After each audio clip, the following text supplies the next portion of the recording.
Agora, outro presidente, falaremos sobre o presidente do Banco Central, de quem o Fábio Piperno é muito admirador. Roberto Campos Neto afirma que o Brasil pode ter uma inflação mais elevada que o esperado devido à tragédia climática no Rio Grande do Sul. O estado representa 6,5% do produto interno do país e é um grande produtor de alimentos. O Rio Grande do Sul também representa mais de 12% do PIB do agronegócio, produzindo mais de 70% da safra de arroz, por exemplo.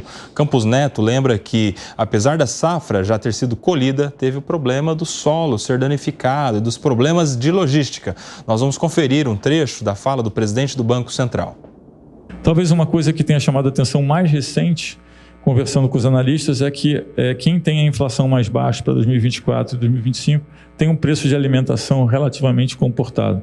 Então você é dependente, né, de um preço de alimentação que é baixo. Aí eu diria que, conversando aí com os economistas, a gente tem alguma coisa entre 2% e 5%, 4%. Se você começa a pensar que, por causa do Rio Grande do Sul e por causa das coisas que estão acontecendo, o preço de alimentos vai ser um pouco mais alto, aí de fato você tem, né, um número que pode ser um pouco maior. Tá aí, segundo o presidente do Banco Central, podemos ter inflação em razão da tragédia no Rio Grande do Sul. Ô Gustavo Segré, a partir dessa manifestação do presidente do BC, você acha que a gente pode esperar um aumento na taxa de juros, na tão falada taxa de juros, ou não será necessário? Não me parece que tenha aumento, me parece que não vai cair com a velocidade que o governo desejaria, né? E não pode ser na canetada. O Gleisi Hoffmann já saiu de novo a criticar a política do Banco Central. Vai ter muito desajuste na economia em função da tragédia. Vai ter desajuste na inflação, concordo com o presidente do Banco Central. Vai ter uma modificação no análise e na modificação da taxa de juros. Vai ter, com certeza, um aumento no salário daquele operário da construção pesada. Pode ter também uma inflação nos insumos da construção pesada e uma queda da atividade econômica. Isso é o que o manual de economia mostra perante uma situação como a que estamos vendo no Rio Grande do Sul. A dúvida que fica para mim é como o governo vai querer encarar todas essas questões, porque ele vai insistir com a queda da taxa de juros e em um momento de poder que pode aumentar a inflação, não é nada recomendável mexer na taxa de juros na canetada. Ô Alan Gani, mas daí o que pode ser feito para evitar essa alta de inflação? Quais são os caminhos? Você sabe que tem uma piada entre a escola austríaca de economia que fala que o melhor remédio para a alta do preço é a própria alta do preço. Ou seja, você não intervém no mercado. Por quê? Porque o preço alto está sinalizando uma escassez. Então, o próprio preço acaba regulando essa situação. Talvez o que possa ser feito, no caso do arroz, se não for suficiente a safra que já está aí, 80 e pouco por cento que já foi colhida, aí aumenta, né, importação para suprir com oferta. Tecnicamente, a gente nem deveria falar que um problema de oferta é inflação. Tá? Inflação seria um aumento generalizado e persistente dos preços causado pelo excesso de dinheiro no que a economia consegue absorver. Tecnicamente, isso que é inflação, mas todo mundo acaba colocando aí esses problemas de oferta também como inflação. O próprio Campos Neto fez isso. Agora, isso, evidentemente, concordo com o Segré, vai levar a uma situação que talvez a gente só tenha mais um corte da taxa de juros, um corte bem modesto de 0,25 pontos percentuais, e a dúvida vai ficar para o ano que vem. Por quê? Porque tem 4 diretores que votaram por um corte de meio e 5 indicados pelo governo anterior pelo corte de 0,25 nessa última reunião. Em 2025, praticamente todos os diretores serão indicados pelo presidente Lula. E aí a gente não sabe se eles vão, mesmo numa situação inflacionária maior, eles vão agir com mais cautela, com mais parcimônia, ou se mesmo assim eles vão reduzir a taxa de juros, aceitando um pouco mais de inflação, como foi feito lá quando o Tombini foi presidente do Banco Central na gestão Dilma. Ô Piperno, o incentivo do governo para a importação, principalmente de arroz, pode resolver essa preocupação do Banco Central? Veja, eu acho que o presidente Roberto Campos Neto ele fez um diagnóstico correto. Eu sempre tenho medo do resultado final daquilo que o Banco Central produz. Mas nesse sentido, pontualmente, o diagnóstico dele eu acho que está correto. Eu critico muito quando ele fala, por exemplo, em nível de emprego, ele e muitos economistas, como uma variável que está aquecendo demais por conta deles, a economia e tal, e isso então justificaria uma atitude mais contracionista na taxa de juros. Agora, veja, no caso, por exemplo, da questão do agronegócio gaúcho, então nós discutimos aqui essa semana e eu acho que não se pode, por mais que a gente tenha que ser solidário a tudo que acontece no sul do país, não dá também para comprar o diagnóstico que as entidades locais do agronegócio fazem, especialmente daqueles produtores de arroz. Primeira coisa, o Brasil, em um cenário normal, o Brasil já importa mais ou menos uns 10% do arroz que consome. Segunda coisa, se colheram 87% e eles são responsáveis por 70% da produção do país, isso equivale a dizer uma quebra de mais 10%. Então tem os 10% que já eram naturalmente importados e uns 10% a menos.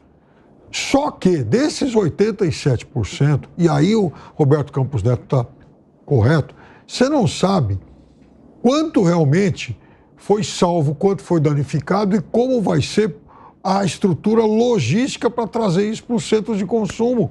Então, é óbvio que é um cenário em que você vai ter provavelmente menos arroz gaúcho abastecendo aí o país todo. Se vai ter menos arroz, é também natural que haja lá um aumento de preço. Então, por isso eu acho correto se importar, buscar fora. Quero a sua opinião sobre essa questão da importação ou não do arroz, se o arroz que tem lá já colhido no Rio Grande do Sul é suficiente, essa questão do escoamento do produto também, Gustavo Segré. Ninguém sabe, Nelsinho, não dá para saber. Os produtores mencionam que grande parte da colheita foi levantada. A preocupação é se isso pode ser distribuído. Me parece que o governo se antecipou um pouco. E aí começaram, inclusive, as brigas, porque teóricos oferentes do arroz, como o país do Mercosul, segundo o próprio ministro Fávaro, aumentaram o preço 30%, que não tem nenhum motivo a não ser essa falta de oferta. Então aí se aproveita. Eu mencionei o exemplo das capinhas de chuva, quando uma motivação, que é a chuva, aumenta o preço da capinha de chuva, sendo que a capinha teve o mesmo custo de produção que antes, só que agora chove e antes não chovia. O governo, ele me parece, tentou fazer a coisa certa, mas da forma errada. Garantir uma oferta sem saber exatamente qual era o compromisso da oferta existente pode dar um tiro no pé.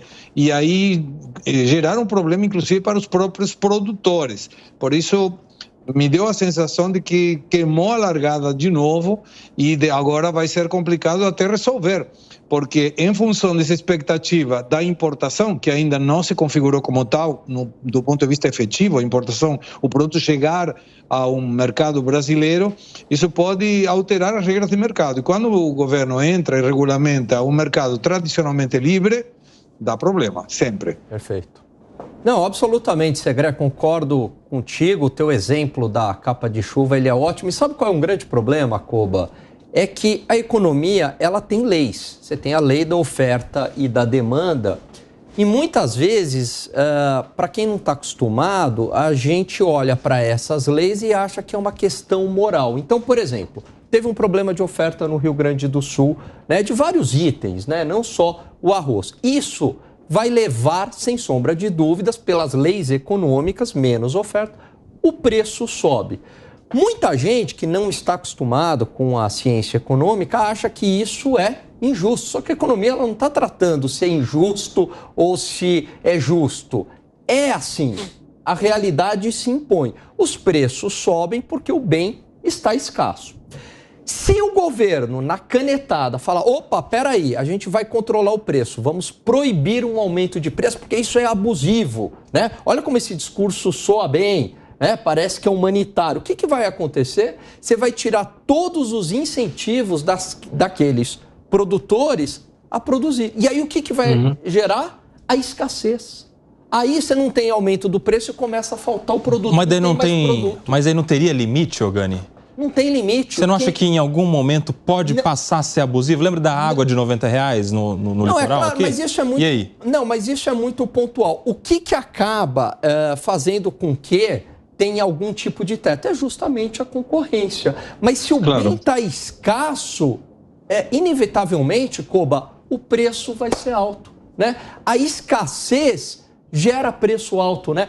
Então, toda a tentativa do governo de entrar e na marra segurar o preço, ele gera uma situação ainda pior. Eu não estou falando que o preço alto não seja um problema. Lógico que é um problema.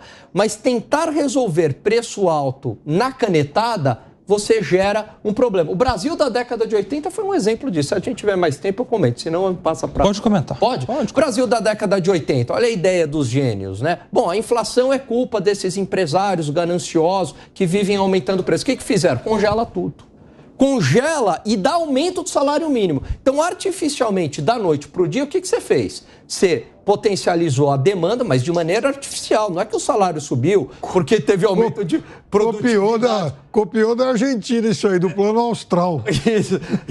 E teve aumento de produtividade, nada disso. Houve aumento de salário, né? E os preços congelados. O que aconteceu no Brasil da noite para o dia? Uma explosão de consumo. Só que o empresário... Se tivesse todo mundo rico, né? Todo mundo rico, da noite para o dia. Isso. Só que o empresário, isso lá na década, 1986 mais ou menos, só que o empresário, primeiro, ele nem conseguia atender a essa explosão de consumo, porque a velocidade de consumo é muito maior do que a velocidade de produção, não dá para acompanhar. Você compra em um dia, mas você produz em quantos meses? Te dou 1 milhão, vai produzir em um mês, em um dia você torra 1 milhão. Então não dava para acompanhar. Segundo ponto, o empresário também não tinha incentivo, porque ele não tinha um mecanismo de preço. Falei, então para que eu vou produzir? Começou a faltar tudo no Brasil. Então, faltava leite, né? Leite, farinha, remédio. Até carro. Aí começa a surgir mercado paralelo, aí tinha ágio de Fusca. Aí o que o governo teve que fazer? Libera os preços, só que aí os preços voltam muito mais forte, aí é hiperinflação. 1980 e pouco eu não lembro, viu, Segré? Mas você pediu? Pode falar. Pedi, eu lembro. Eu morava aqui no Brasil já. Os fiscais de Sarney que controlavam os supermercadistas para ver se o preço aumentava ou não aumentava. Economicamente, para alguns produtos, aplicariam algumas teorias que são boas. Uma é da elasticidade da demanda, da inelasticidade da demanda, e no caso do arroz, complica que não tem muitos produtos substitutos. Por exemplo, quando aumenta determinada marca de refrigerante, aí as tubaínas começam a aumentar as vendas. Por quê? O dinheiro, eu mesmo, aumentou o preço de um produto, então busco o produto substituto. Mas, por exemplo, quando aumenta muito o pão, não é muita a migração que vai para a bolacha. Continua usando pão. Então, no caso do arroz, não tem muito produto que possa substituir o arroz. E essa é uma problemática. Mas tem uma coisa que para mim é clave. E isso é história econômica recente que comprova, fazendo exatamente eco do que mencionava Langani. Sempre que o governo enfia a mão para regulamentar ou regular um determinado produto ou preço, em algum momento isso vai ajustar. E toda essa regulamentação é um problema para o consumidor, porque começa a faltar o produto ou empieza a ter aquela questão do mercado paralelo, secundário, com um preço muito maior.